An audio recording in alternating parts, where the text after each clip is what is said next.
Last time I fitted all the pegs into the bag violin and they're still running very nicely, which is great, but they don't look very nice. I've got a lot of excess wood sticking out where I don't want it. So the last thing to do on the pegs is to dome the ends beautifully and finish them off. So the first thing I need to do is find a pencil and mark on where the excess wood is. Just a little mark on the peg box there. Then I'm just going to cut that off and dome it.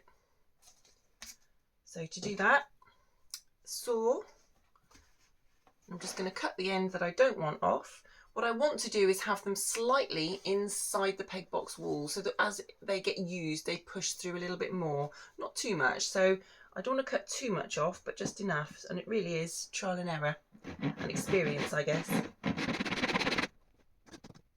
little bit of soap on that blade will help that glide much nicer.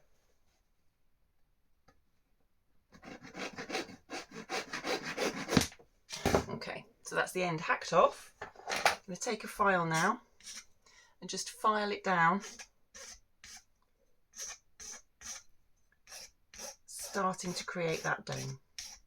I better just check it for length first. I don't want it to go too short. Actually, that's a little bit long, so I've got a bit more filing to do.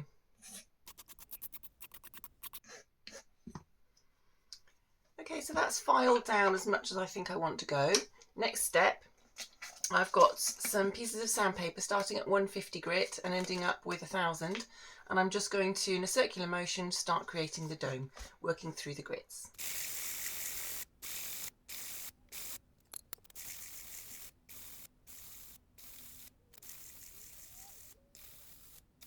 Okay, I've got down to 1000 grit. The best thing now is to turn the sandpaper over and just burnish the end on the sandpaper, which will give it a shine. And I am extra fussy, so I've got some polishing paste here and a really lovely polishing cloth.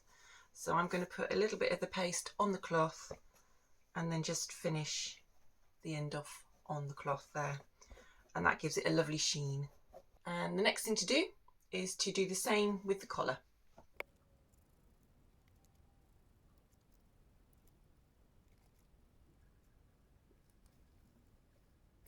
And doesn't that side look so much better already? So that's one down, 3 to go. I better get on with it.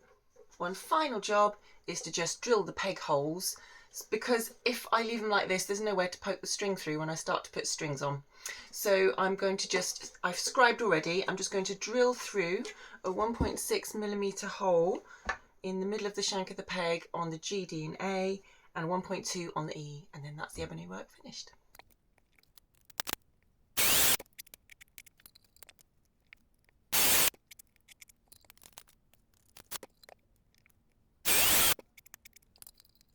So that's the pegs finished, looking lovely.